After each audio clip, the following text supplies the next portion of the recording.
আসসালামু আলাইকুম ওয়া রাহমাতুল্লাহি ওয়া বারাকাতু। ইন্নাস সালাতা তানহা আনিল ফাহশাই ওয়াল মুনকার। মহান আল্লাহ পাক রব্বুল আলামিন পবিত্র কোরআন পাকের মধ্যে স্পষ্ট করে বলেছেন, নামাজই একমাত্র অশ্লীলতা থেকে, খারাপ কাজ থেকে বিরত রাখে। ফলে নামাজ অত্যন্ত একটি গুরুত্বপূর্ণ ইবাদত। ইসলামের যে 5টি স্তম্ভ, প্রথম কলেমা, তারপরেই নামাজ।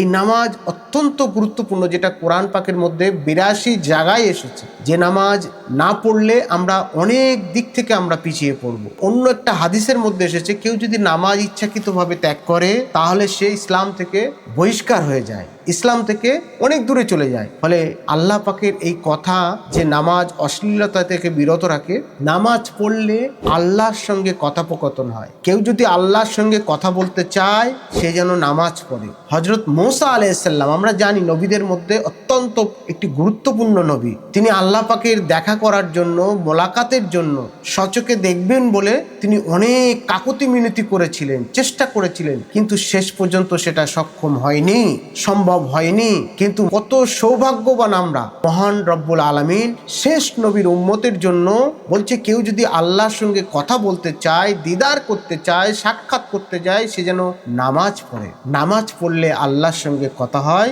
আর কেউ সেজদায় গেল মানে আল্লাহর সঙ্গে দিদার করলো। সুবহানাল্লাহি ওয়া বিহামদিহি। কত সুন্দর কথা।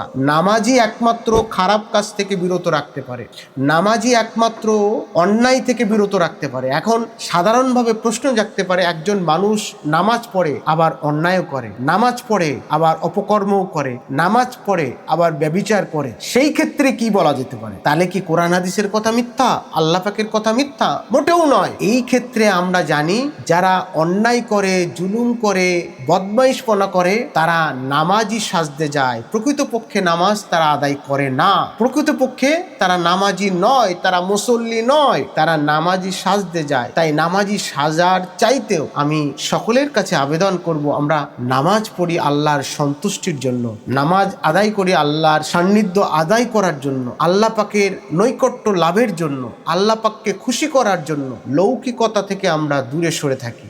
আমরা লোক দেখানো কোনো কাজ যদি করি তাহলে আল্লাহ পাক তো দূরের কথা, পৃথিবীর মানুষও যদি কেউ জানতে পারে তাহলে আমাদেরকে ছিছি করে, খারাপ বলে, আমাদের দিকে বাঁকা নজরে তাকায়। তাই আমরা যেমন 5 ওয়াক্ত দিনে নামাজ আদায় করি পরিষ্কার পরিচ্ছন্নতা এবং আল্লাহর সন্তুষ্টি হাসিলের জন্য, তার শরণাপন্ন হয়, নামাজের চাইতে আর বড় ইবাদত খুব কমই আছে। তাই আমরা এই ইসলামের এই নামাজ স্তম্ভ অত্যন্ত একটি গুরুত্বপূর্ণ ইবাদত। এই নামাজ যাতে আমরা কেউ ছেড়ে না যায়। হাদিস পাকের মধ্যে কেউ কেউ বিভিন্ন জায়গায় বলেন, বহু দিন কেউ যদি ইচ্ছাকৃতভাবে 1 ওয়াক্ত নামাজ কাজা করে দেয় তাহলে তাকে অনেক লক্ষ লক্ষ বছর ধরে তাকে জাহান্নামের আগুনে থাকতে হয়। তাই আমরা কেউ যেন নামাজ থেকে বিরত না হয়। নামাজই একমাত্র জান্নাতের চাবিকাঠি, নামাজই একমাত্র আমাদের সঠিক পথের দিশা দেখাবে, নামাজই একমাত্র মানুষের মনের শান্তি দিতে পারে, নামাজই একমাত্র মানুষের হৃদয়কে কোমল থেকে নরম করে তোলে, নামাজই মানুষকে মন পরিষ্কার করে তোলে। একজন নামাজির মন যতটা পরিষ্কার, একজন বেনামাজির মন কোনোদিন অত পরিষ্কার হতে পারে না, সে যতই বলুক না কেন। একজন বলে নামাজ পড়ে না, অথচ সে অনেক ভালো কাজ করে, দান করে, খয়রাত করে, হজ করে, কিন্তু নামাজ পড়ে না, সেই ব্যক্তির কোনো ইবাদত কাজে আসবে না যদি কেউ নামাজ না পড়ে। আসুন আমরা আল্লাহ পাকের সন্তুষ্টির জন্য আমরা নামাজ আদায় করি। ধন্যবাদ। আসসালামু আলাইকুম।